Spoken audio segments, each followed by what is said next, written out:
Bueno, vamos a trabajar con el challenge. En mi caso, la propuesta fue la siguiente. Por un lado teníamos P1 y P2 para actualizar o para indicar quién es el player 1 y quién es el player 2, porque vamos a emitir mensaje diciendo quién ganó. Entonces tenemos que saber cuál de los dos es el player 1 y cuál es el player 2.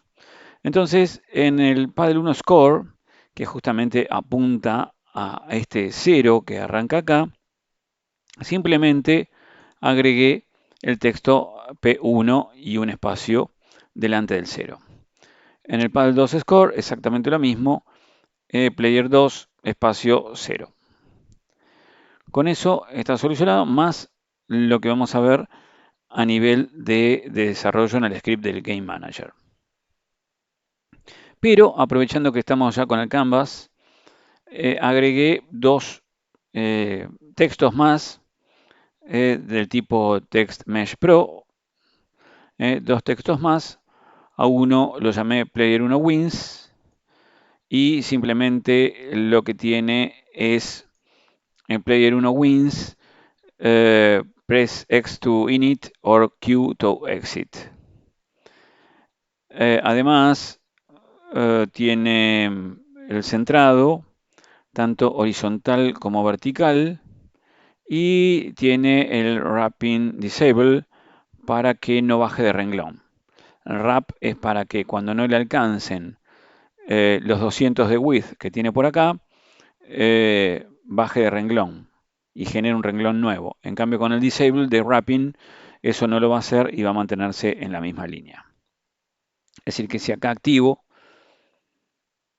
este player 1 wins, aparece todo en una línea, excepto lo que está en el segundo renglón, obviamente.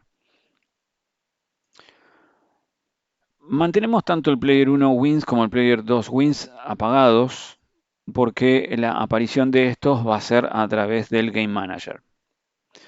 Como vamos a actuar con player 2 wins y player 1 wins, vamos a necesitar que nuestro Game Manager tenga las variables para poder manipular los textos de player 1 wins y de player 2 wins.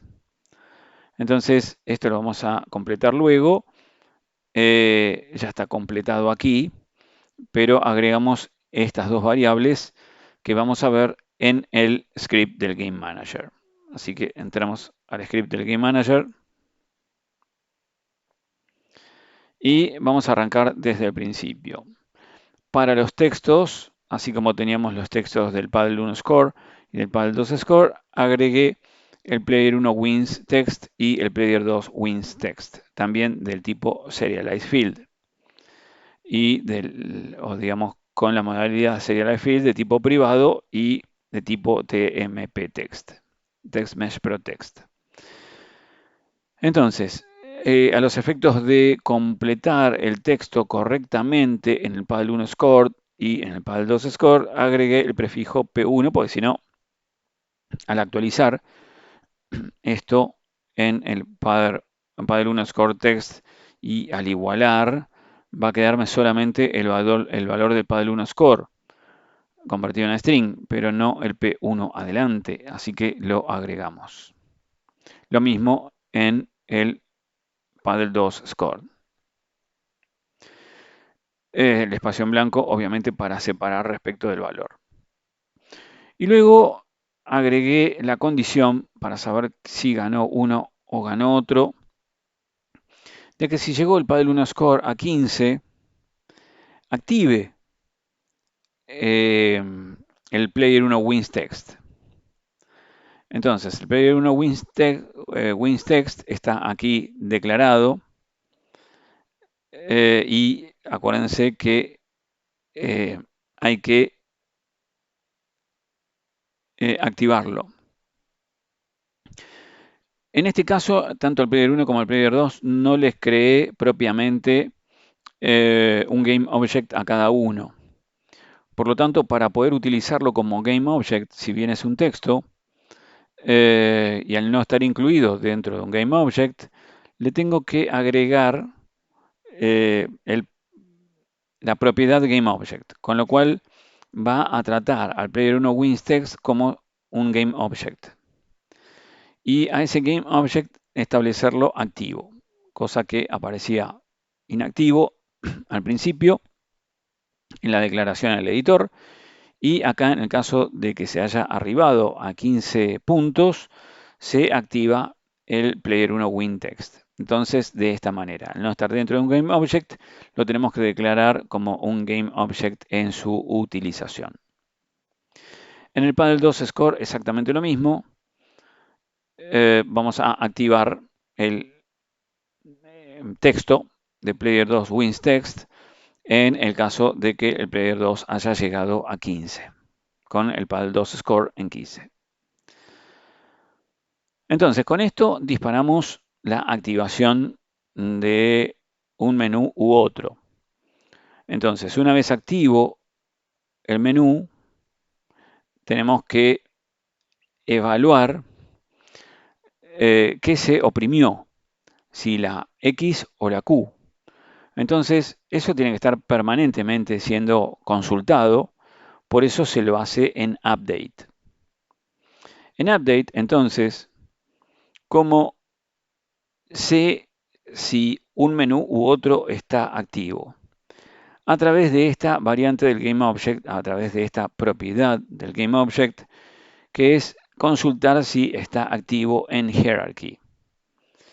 Entonces, yo primero preguntaré si player1WinText.GameObject está active in Hierarchy. Quiere decir si se lo activó. Solamente en el caso de que se lo haya activado, va a entrar en este sí, ¿no? Entonces, en el caso de que esté activo, quiere decir que ganó el player 1. Voy a establecer o colocar la posición de la bola en el punto 0, 0, 0. Lo mismo que hacíamos acá cuando reiniciábamos el juego.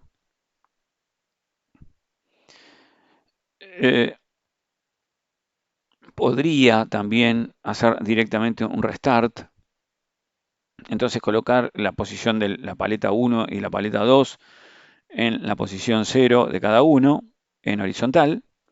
Perdón, en vertical, porque en horizontal cada uno tiene su posición.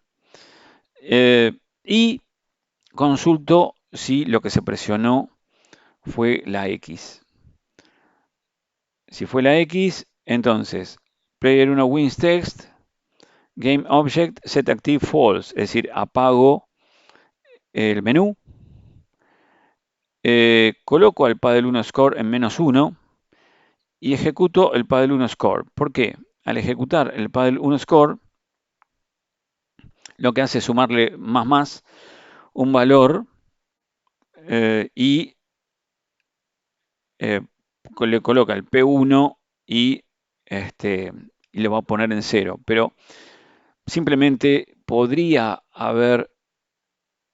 ¿Qué hago con esto en definitiva? Lo que trato de hacer es ejecutar la asignación al texto de P1 con el valor 0. Tendría que haber aplicado estas dos instrucciones directamente aquí para no correr el Paddle1Score. Pero me pareció, para aprovechar un poco lo programado, que no solamente desactivemos el menú, sino que al ponerle el Paddle1Score en -1, como ya en Paddle1Scored va a sumar, me va a quedar en 0, y ya aprovecho y con eso emito el texto en la interfaz, que lo hace el Paddle1Score. Hago lo mismo con el Paddle2 Score en -1 y ejecuto el Paddle2 Score. También obviamente podríamos lanzar de vuelta el juego. Como ya sabemos, el cargar la escena es otra alternativa. Si quieren, hacen un load de scene. Se fijan en los procedimientos anteriores, en los juegos anteriores, y ahí tenemos el load scene para hacerlo. Entonces, pueden probar con eso o ya habrán probado con eso. Y ejecuto el restart, obviamente, para que se actualice toda la pantalla. Lo mismo hago en el caso, siempre dentro del update, de consultar si ganó o si está activo el Player 2 Wins Text. Si está activo, hago lo propio con la ball. Quiere decir que pongo la ball en posición 00. Y lo mismo, consulto si es X lo que se presionó y hago lo propio con el apagado del menú del Player 2 Wins Text.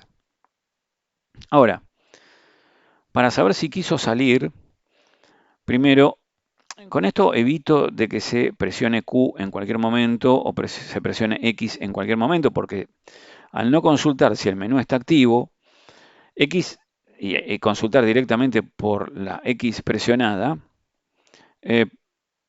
primero que no sé cuál de los dos jugadores ganó. Tendría que consultar a ver si llegó a los 15, uno u otro. También podría consultar por la variable de la cantidad de puntos. Pero así yo sé específicamente que el menú está activo, entonces del player 1 y hago todo lo que corresponde al player 1. Y si no, si el menú está activo, quiere decir que ganó el player 2 y hago todo lo que corresponde para iniciar de vuelta el juego. Pero si el player 1 Game Object está activo o el player 2 Wins Text Game Object está activo, entonces pregunto si se presionó la tecla Q. Repito, es para no permitir que se presione la tecla Q en cualquier momento. Y en ese caso utilizo ya la sintaxis que habíamos aplicado oportunamente para evaluar si el editor está en uso y si la salida es con el editor en uso, que se apague el editor. Y si no hay editor en uso, entonces efectivamente que se salga de la aplicación. Bueno, entonces lo único que faltaría aclarar, acá termina este public void update. Y lo último que faltaría aclarar, que lo que ya habíamos mencionado al principio, que estas dos variables de tipo tmp text, player 1 wins text y wins 2 text, en la interfaz la tenemos que sí o sí dentro del Game Manager asignarlas a cada uno de los textos. Es decir, cada uno de los textos que figuran en Hierarchy tendrán que estar ubicados en las variables para que se las pueda manipular, para que se puedan manipular esos textos o esos menús a través del Game Manager. Bueno, eso es todo y con eso ha quedado funcionando el sistema de menús del Pong.